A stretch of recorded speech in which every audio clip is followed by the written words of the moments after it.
Well, here's something I wasn't planning on talking about for a while. If you have seen some of my previous videos, you would know that I'm a fan of Dead by Daylight. And while it is my favorite game of all time, it's still one that I enjoy. So needless to say, I was excited when Deathgunner was announced. Being an asymmetric multiplayer shooter by Behaviour, the people who created Dead by Daylight, it was a game I was interested in, even with more multiplayer horror games coming out. And despite not being able to play the original alpha back in 2018, due to not being able to run it, I was still looking forward to playing it when it finally launched.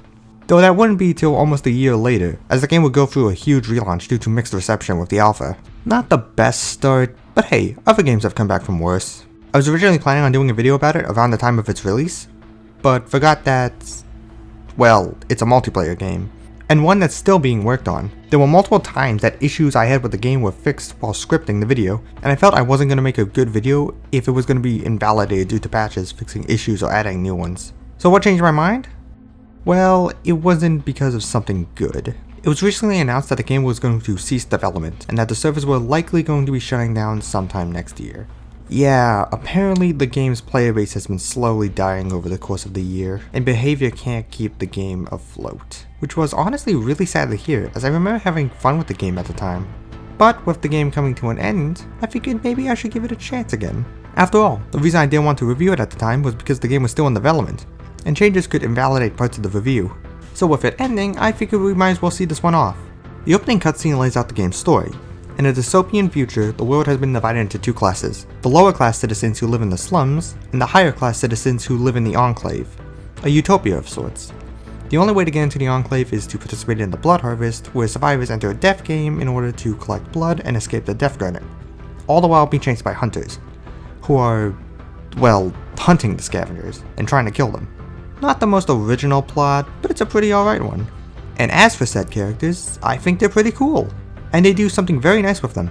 Unlike Dead by Daylight, where survivors are basically just skins, each scavenger has a different set of perks and abilities, which helps distinguish them from each other, giving you a reason to use certain ones over others, instead of just, having a favorite skin. Hunters are also different from each other, with different weapons and abilities, but I think that was a given. Now, coming from Dead by Daylight, I decided to start by playing the killer side, since that was the side I enjoyed playing the most with Dead by Daylight. And I will admit I'm not the best with first-person shooters, but I can still have some fun and do well with some games like Reach and TF2. However, there was one thing that worried me. When I started playing a few months ago, I remember dropping Killer very quickly because I found playing them to be really unfun and really frustrating, so I was a bit worried that I still wouldn't enjoy them when I came back. And I'm sad to report that I still really don't enjoy them. Now, there are some things that I like about the Hunters. Aside from the fact that you have a gun, which does in a way help distinguish Deathgunner from other similar games, some things here I do feel work on their own. There are different types of crates around the map that give you different things. Yellow crates give ammo, blue crates give batteries, and red ones heal survivors, but can be denied from them. Shooting in the crates will hack in them, causing survivors who use them to be revealed for a few seconds, allowing you to track them, and using a battery can activate a drone to reveal an area on the map, preventing survivors from entering the area unless they want to be revealed, again, helping with your tracking. This helps make the hunter feel like they're in control of the map by, well, having control over the map. And even though survivors can destroy the drones with their bows, that requires shots from them, which does leave a trail, allowing you to fall out back to hunt them down. All of this is really engaging and works to make the game fun. But actually getting to them and killing them is not that fun. There are a couple of reasons for this, but I think one of the biggest ones is the hunter's movement. With scavengers, you can climb walls, roll, run, slide, and do a ton of other movement options that make it very difficult to get shot. But the hunter's only option for improved movement is a speed boost that gives you annoyingly high momentum. That most of the time makes it difficult to track survivors, since you might just use it to increase the speed and jump, and then go soaring past the survivor, losing the chase. This is especially troublesome on maps with very high terrain, as it's very easy for scavengers to climb up it or around it and avoid the hunter, with their only way of getting up being the previously mentioned boost, which on top of not being the most reliable thing, isn't unlimited. I want to give special mention to First Strike on this front. Not only is there very high terrain on it, but there's very high terrain close to very high terrain, meaning it's very easy to escape the hunter by climbing it, and if he even gets up there, you just jump to another one. This can make certain maps feel borderline unplayable for hunters at times, and with no way to control what maps you get, it can feel very frustrating getting put on a map that works against you. I get that having this is meant to make up for the fact that scavengers drop very quickly when being shot, but I feel like there should have been a better way to handle this. That's another thing, not all the killer weapons are fun to use, and seeing how killers only have 3 weapons to choose from, that can be a problem for characters who get stuck with bad weapons. Using the sniper rifle felt really bad since in most cases you had to hope a scavenger walked into your line of sight since there was stuff usually body blocking it. And having a grenade launcher in a game with lots of high terrain and the ability to very easily dodge slow moving projectiles is honestly kind of baffling, coupled with the fact that its damage and range is inconsistent to say the least. Also, a lot of weapons have insanely long reloads, making it a chore to kill them. The hunter's powers are also very mixed. The turrets are the best because auto aim is good for getting chip damage off on scavengers, and landmines are good for punishing people who are rushing around, but the stealth isn't that great since it doesn't hide your terror radius, meaning you can't jump on people like the Wraith, and the airstrike keeps getting caught on the smallest thing, preventing its map control, and it's super slow to use when in close range, so it's very easy to avoid. You'd think that with how hard it is to kill scavengers that you would be able to, well, kill them outright, but instead you have to do something fairly interesting. Instead, you have to recycle scavengers first before you can kill them, with the option to execute them being unlocked after the first death. Though, you can choose to recycle them multiple times throughout a match for more points. I'm mixed on this, but like it in theory. On the one hand, it makes it fair for the scavengers since it means you won't be removed from a match instantly, removing the pressure that comes with it. However, there are other things on top of it, which I will get to later, that also make it super hard to die in the first place, so it really just feels like a crutch. And since they removed the option to execute from the start of the match, which was a thing before, it means you can't kill someone from the get-go to make up for a bad start. Maybe they should have let you kill someone outright whenever a blood bank was completed and no one has been killed, allowing the hunter to come back a bit, since 5 scavengers can handle 1 bank without too much trouble. It's a neat idea, but it could use some fixing. There's one more thing that I feel the need to talk about on the killer side, and that's the grand finale. Once all blood banks have been filled, time has elapsed, or all but 1 scavenger has been killed, the grand finale starts, where all scavengers are revealed as the exits spawn, and during this time, you can kill anyone outright. I really like the grand finale as it serves as a good way to end the match. However, I will say it can feel bad for the scavengers at times. You can only exit through gates that have been completed and you need to deliver the remaining blood for it. And since you are always revealed during the endgame, good luck doing that. If you're the last scavenger, it does set the blood total to 1, so you only need to deliver 1 blood to open it. But there are 2 problems. 1, the hunter just needs to stand in the delivery area in order to stop the delivery, meaning that it's very easy to cancel it, especially since you were revealed during the whole time. And 2, even if you do deliver the blood, you still have to wait for the exit to form, except now you don't have cover to protect you. I know I've been complaining about the problems hunters have with getting kills, but that really is unfair for the scavengers. Imagine if the last survivor in Dead by Daylight managed to open the gate while the killer was near, only for blood warden to activate for 20 seconds for no reason. It just feels cheap. So yeah, I overall didn't enjoy the killer side of the game, and if I was judging based solely on that, I wouldn't recommend the game. But that isn't where it ends, as we have the other side of the coin, the scavengers. So what's my opinion on them? Well, I really enjoyed it. As a scavenger, you run around with 4 other people collecting blood from blood wells, which are these pretty things decorated with the bodies of other scavengers. Very pretty, and deliver them to the blood banks. There are 3 of them total, and you need 125 blood to fully complete one. And as basic as it sounds, it's really fun to do due to the scavenger's movement. Yeah, the thing that contributes to a lot of the frustration as hunter is one of the funnest parts of scavenger. Shocker, I know. But even just getting around the map is pretty fun because of it. I dig it. And as mentioned before, each scavenger has different perks, but they also have different special arrows. Normal ones that can be used to destroy drones or mark objects showing allies where they are, and special bolts that you get from blue crates that have bonus effects. And most of them are pretty good in some way. Smokescreen is good for hiding your team, clone can be used for diverging attention, and shield can be used to add an extra bar of health to a scavenger.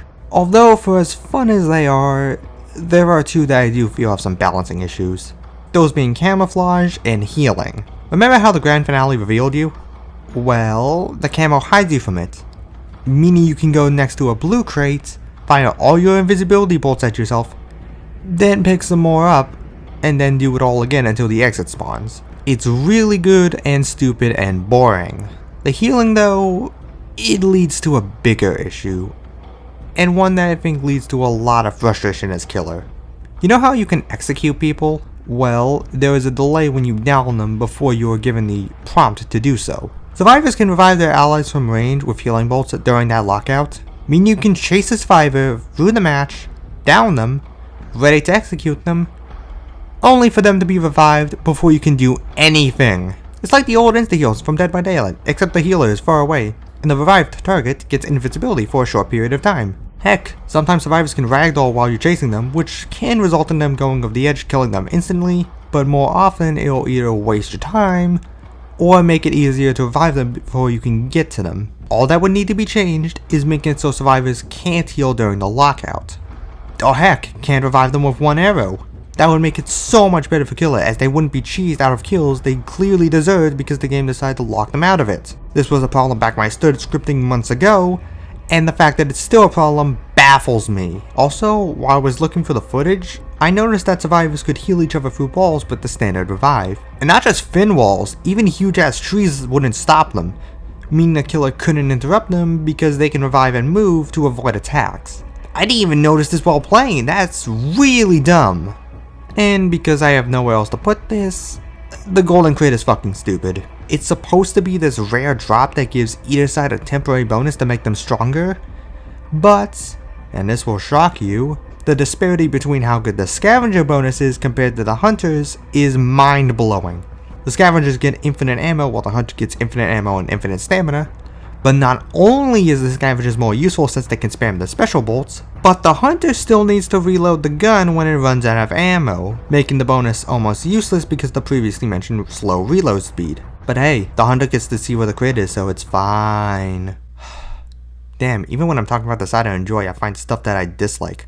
I don't want to hate this game. I can tell that there's passion put into it, and that the team wanted it to stand on its own. There were some good things in the game that I really enjoyed.